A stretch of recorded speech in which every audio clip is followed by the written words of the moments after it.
Int, small Italian restaurant. Night. The waiter sets down the wine. Her phone buzzes, third time. She flips it face down again. Candles, low music, the place we used to love. She stares into her lap, fixing a napkin that's really a screen. I watch the glow in the silverware. The waiter hovers with dessert menus. She looks up, joking without a smile. You don't need to know where I am when I'm not here. I take a sip and let the silence gain weight. Then I say two names, calm, even. Color drains from her face. The fork stops midair. How do you know them? She whispers. I don't answer. I lay my card on the bill tray. Her phone buzzes again. She doesn't touch it. The waiter returns, unsure if he should leave the check or run. I sign stand. Enjoy your evening, I say. Her chair scrapes. Mark, wait! I don't. Night air hits, cool, sharp, honest. Outside, I open the folder of proof. Screenshots, locations, timestamps. Laughter typed to someone that wasn't me. I send one file, not to her, to the only person who deserves it, Claire, his wife. Because sometimes truth doesn't need revenge. It needs volume, montage.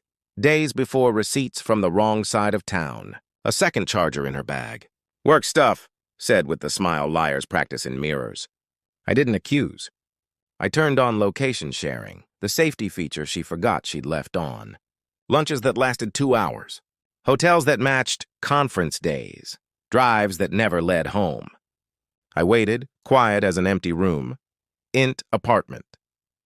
3 days after the restaurant, my phone rings. Claire. You sent that, right? Yes, thank you.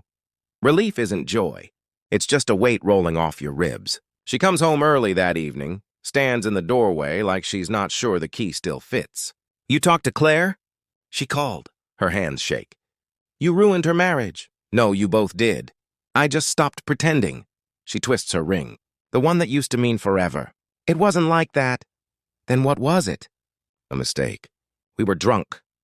I watch the room fall quiet around her. She waits for a rescue that won't come, then goes upstairs. Zipper, drawers, a life unhooking. Claire texts, he's gone. I left too. Thank you for not wasting more years. Truth frees more than one person. EXT, porch, morning. She's on the steps, the uniform of old weekends. Yoga jacket, messy bun, red eyes. You blocked my number. You sent everything to Claire.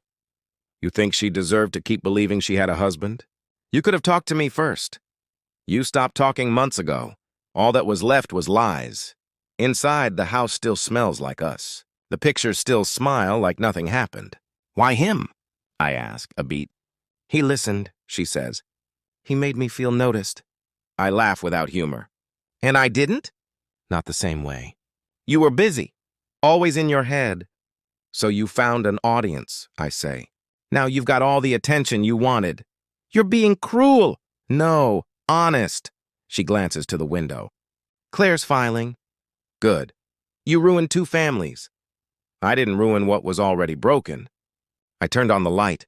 She plays the last card. I was scared. I didn't want to lose what we had. You already did. She finally sees it. There isn't a version of me coming back. Inti. Friend's dining room. Night 2 weeks later. A small dinner, no drama. Her laughter arrives before I do, loud, deliberate. Mark, I didn't know you'd be here. I take the seat opposite. She scans me for the man who used to fold. She can't find him. You two still talk sometimes, right? A guest asks. She smirks. Talk? He doesn't need to know where I am anymore. I set my glass down.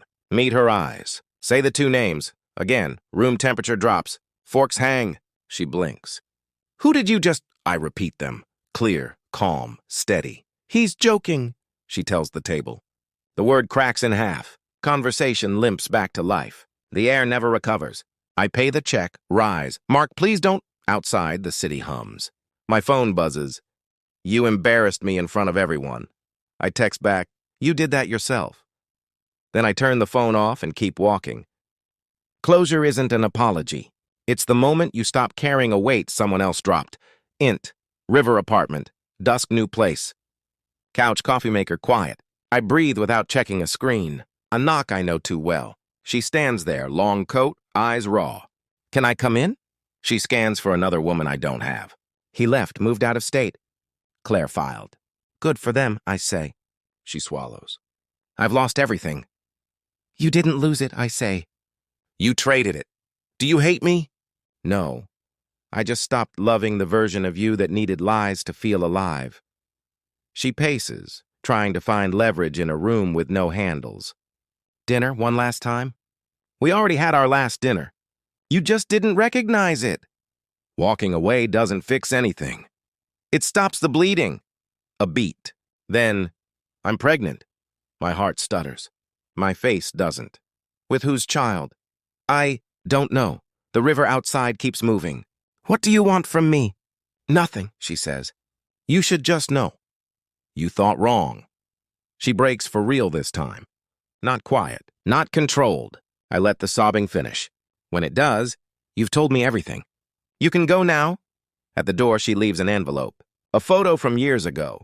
Summer fair, easy smiles. On the back, I wish I'd stayed that woman. I feel nothing and everything at once. EXT. Grocery parking lot. Day weeks later. I see her by accident. She laughs with a friend. It never reaches her eyes. We exchange a small nod. Survivors salute. Life fills the apartment. Plants, books, quiet mornings. Sometimes I hear her line again. You don't need to know where I am when I'm not here. And I smile. Not bitter, peaceful, because I finally know where I am. Her last message appears months later. I'm sorry. I don't reply. Forgiveness doesn't always need an audience. Sometimes the loudest strength is the silence you choose and the calm you keep.